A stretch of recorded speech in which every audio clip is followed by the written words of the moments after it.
Hi everyone, today I am discuss about applications of Bernoulli's theorem। तो इसकी पहली application को हम डिस्कस करने जा रहे हैं वेंचुरीमीटर। क्या होता है आपका वेंचुरीमीटर? इसमें मेजर क्या करते हैं हम? Measure rate of flow of liquid to measure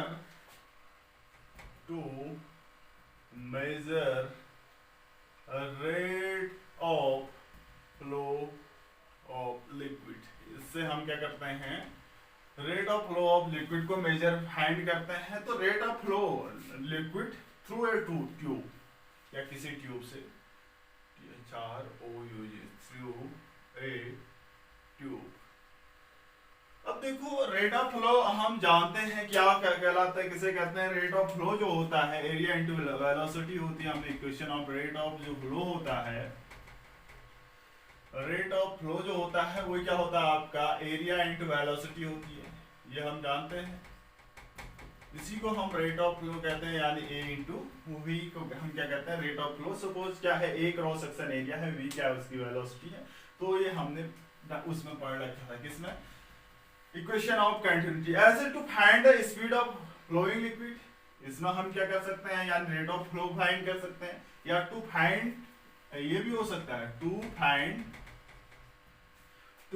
the speed of flowing liquid, to find the speed of flowing liquid। ठीक है, तो ये तो है venturimeter to measure the rate of flow of liquid through a tube. यानी rate of flow find कर सकते हैं हम इस वेंचुरीमीटर से, और या स्पीड ऑफ फ्लोइंग लिक्विड की हम क्या फाइंड कर सकते हैं? To find the speed of flowing, यानी फ्लोइंग लिक्विड की स्पीड फाइंड कर सकते हैं with the help of Bernoulli's theorem. तो क्या होती है वेंचुरीमीटर? यही है आपका measure the rate of flow of liquid through a tube. Flow rate of flow को हम क्या कहते हैं? एरिया इनटू वेलोसिटी, यानी एवी को सपोज उसका एरिया ए है और वेलोसिटी वी है, तो उस टाइम ये होगा। या टू फाइंड स्पीड ऑफ, देखो कैसे हम मेजर करते हैं। देखो एक हम ट्यूब को बनाते हैं, वेंचुरी ट्यूब को कैसे लिखते हैं? देखिए इसमें एक कैपिलरी ट्यूब का यूज होगा। देखो एक ट्यूब बना रहे हैं हम, ये ट्यूब है हमारी, इसमें हमने कर रखा है एक कैपिलरी ट्यूब का यूज, जो प्रेशर को मेजर करेगी। क्या कर रखा है? कैपिलरी ट्यूब का यूज किया गया है, जो क्या करती है? आपकी प्रेशर को मेजर करती है। ऐसी एक ट्यूब और यहाँ पर दो कैपिलरी ट्यूब यूज किए गए हैं, दो कैपिलरी ट्यूब यूज किए गए हैं, जो क्या करेंगे? प्रेशर को मेजर करेंगे। भाई क्या करेंगे? प्रेशर को मेजर करेंगे। क्या करेंगे? प्रेशर को मेजर करते हैं। ये क्या करेंगे? आपके प्रेशर को मेजर करेंगे। इस टाइप की ट्यूब है। देखो इसमें क्या हो रहा है? ये कैपिलरी ट्यूब है, ये कैपिलरी ट्यूब है, ये भी कैपिलरी ट्यूब है। इसका काम होता है प्रेशर को मेजर करना। ठीक है, ये कैपिलरी ट्यूब है, ये और ये क्या है? आपकी कैपिलरी है, कैपिलरी ट्यूब है। ठीक है, सपोज इसमें फ्लोइंग लिक्विड फ्लो हो रहा है। इसमें क्या हो रहा है? लिक्विड फ्लो हो रहा है। भाई इसमें क्या हो रहा है? आपका लिक्विड फ्लो हो रहा है,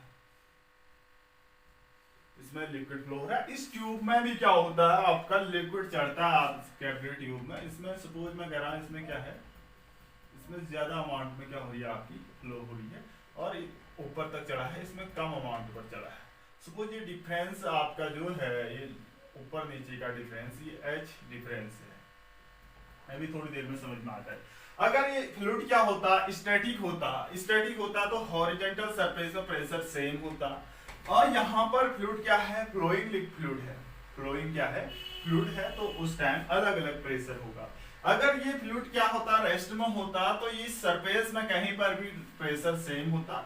सपोज हमने कोई पॉइंट लिया, यहाँ पर क्या है? इसकी वेलोसिटी है, क्या है? v1। देखो यहाँ पर इसकी वेलोसिटी है, सपोज मैंने कहा यहाँ पर इसकी वेलोसिटी है आपकी v2। देखो जहां पर क्या होता है? आपका एरिया कम होता है, वहां पर वेलोसिटी अलग होती है, यानी ज्यादा होती है। जहां पर एरिया क्या होता है, कम होता है, सॉरी ज्यादा होता है, वहां वेलोसिटी कम होती है। ये हम इक्वेशन ऑफ कंटिन्यूटी में डिफाइन कर चुके थे, क्योंकि यहाँ पर ज्यादा चौड़ा है, यहाँ पर वो है, लेकिन प्रेशर अलग अलग होगा। हालांकि दोनों क्या है, सेम पॉइंट हॉरिजॉन्टल सरफेस पर है, लेकिन प्रेशर क्या होगा, अलग अलग होगा। क्यों होगा, क्योंकि ये फ्लोइंग लिक्विड है। अगर स्टैटिक लिक्विड होता तो प्रेशर क्या होता, सेम होता। तो इस पॉइंट पर प्रेशर P2 है और इस पॉइंट पर प्रेशर P1 है। यहाँ का क्रॉस सेक्शन एरिया दोनों का क्या है, अलग अलग है। यहाँ पर जो क्रॉस सेक्शन एरिया है आपका, क्या है, क्रॉस सेक्शन एरिया है, ये क्या है आपका A1 है, और जो यहाँ पर है सपोज इसको मैं कह देता हूँ A2 है। ये अलग अलग होंगे, क्रॉस सेक्शन एरिया ये अलग अलग होंगे, ठीक है। तो यहाँ पर पॉइंट सेम है, ये h हाइट से लेना देना कुछ नहीं है। तो फ्रॉम बर्नौलीज थ्योरम, हम बर्नौलीज थ्योरम का यूज करते हैं। फ्रॉम बर्नौलीज थ्योरम देखो क्या होगा, P1 प्लस क्या होता है, P1 plus rho g H1 plus half rho V1 square is equal to P2 plus rho g H2 plus half rho V2 square. देखो यहाँ पर हम कह रहे हैं ये बर्नौलीज थ्योरम, लेकिन यहाँ पर H1 और H2 सेम पॉइंट पर है भाई, H1 और H2 since H1 is equal to H2, ये वाले पॉइंट लिया, हॉरिजॉन्टल पॉइंट है, दोनों जेंटल पॉइंट है, हॉरिजॉन्टल पॉइंट है, तो ये बराबर है, तो ये कैंसिल आउट हुए। क्या हुआ, rho g H1 is equal to rho g H2 बराबर है, तो कैंसिल आउट है। बचा क्या हमारा P1 प्लस, ये मैं इसको P1 माइनस P2 इधर लेके आता हूं, तो half rho V2 square minus half rho V1 square लिख सकते हैं। H1 से H2 कैंसिल आउट हुआ, बचा इतना। देखो यहाँ पर जो वेलोसिटी है V2 क्या होगी, ग्रेटर देन V1 होगा भाई, V2 क्या होगा, ग्रेटर देन V1 होगा, क्योंकि वहां पर एरिया कम है। V2 ग्रेटर देन V1 है, तो यहाँ पर प्रेशर कहां पर ज्यादा होगा, यानी P1 greater than P2, P1 पे ये ग्रेटर होगा pressure, V1 greater than V2 greater than V1 है, तो P1 ग्रेटर देन P2 होगा, तो तभी यहाँ पर लिक्विड ऊपर तक चढ़ा हुआ है। देखो वेलोसिटी कम है तो प्रेशर क्या है, ऊपर तक चढ़ा हुआ है, तो P1 ग्रेटर देन P2 होगा यहाँ पर। तो यहाँ पर क्या आ रहा है आपका, P1 minus P2 is equal to half rho V2 square minus rho V1। देखो यहाँ पर हमने क्या लिया कॉमन, P1 माइनस P2 को हम क्या लिख सकते हैं, चेंज इन प्रेशर, इसको हम रो जी एच लिख सकते हैं। सिंस ये भी जानते हैं हम P1 minus P2 is equal to क्या होगा, यहाँ से रो जी एच इक्वल होगा इस डायग्राम से, तो इसको हम क्या लिखा, rho ji H is equal to half rho common लिया V2 square minus V1 square, इसको लिखा। तो यहाँ से रो कैंसिल आउट हुआ, तो यहाँ से V2 square minus V1 square लिख सकते हैं हम, V2 square minus V1 square is equal to क्या लिख सकते हैं, 2GH। इसको इक्वेशन फर्स्ट दे दी, मैं इसको नोट कर लो, मैं यहाँ पर लिख दे रहा हूं, इसको यहाँ पर नोट कर दिया होगा। हमने यहाँ पर क्या लिखा, since P1 minus P2 is equal to rho ji h from, ठीक है। तो ये इक्वेशन क्या आई आपकी, V2 square minus V1 square equal to 2GH। ये क्या है, पहली इक्वेशन आती है आपकी, इसको हम ऐसे भी लिख सकते, ये क्या आई, पहली इक्वेशन बर्नौलीज थ्योरम का यूज करते हुए, इसको नोट कर लें। तो हम क्या लिखते हैं, फ्रॉम इक्वेशन ऑफ कंटिन्यूटी, ये नोट कर लिया होगा, फ्रॉम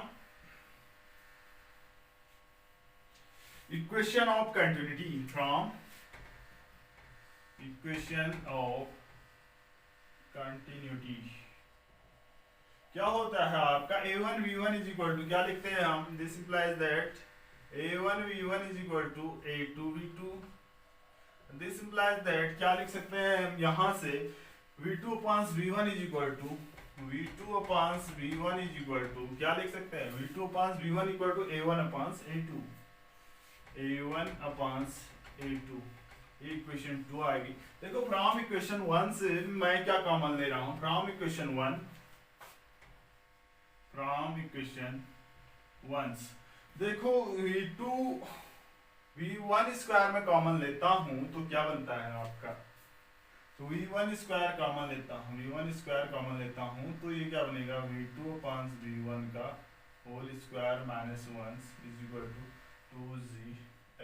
हमने फ्रॉम इक्वेशन 2 लिख देता हूँ, इक्वेशन 2 का यूज करते हैं, 2 का यूज करते हैं तो v2 अपॉन v1 की जगह हम a1 अपॉन a2 लिख सकते हैं। तो यहाँ से क्या आएगा v1 स्क्वायर, इसको हम क्या लिख सकते हैं a1 square minus a2 square, a1 square upon a2 square, a1 square upon a2 square minus 1 is equal to 2gh।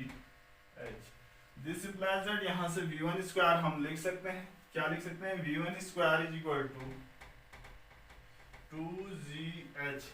यहाँ से एलसीएम लेगा तो a2 स्क्वायर ऊपर चलेगा, a2 square upon into a2 square upon a1 minus a2, ये लिख सकते हैं a1 square minus a2 square. तो v1 इज इक्वल टू क्या आ जाता है v1 इज इक्वल टू इसका स्क्वायर रूट मींस a2 बाहर आएगा, a2 बाहर आएगा तो अंदर क्या रहेगा आपका square root of 2gh upon a1 square minus a2 square. ये तो क्या है आपकी वेलोसिटी है फ्लोइंग लिक्विड की। यहाँ पर वेलोसिटी क्या होगी, सिमिलरली हम लिख सकते हैं कैसे, ये v2 इज इक्वल टू, देखो यहाँ पर a2 की जगह हम क्या लिख सकते हैं a1 लिख देंगे, तो ऐसे ही हम a1 क्या लिखेंगे a1 square root of 2gh upon a1 square minus a2 square.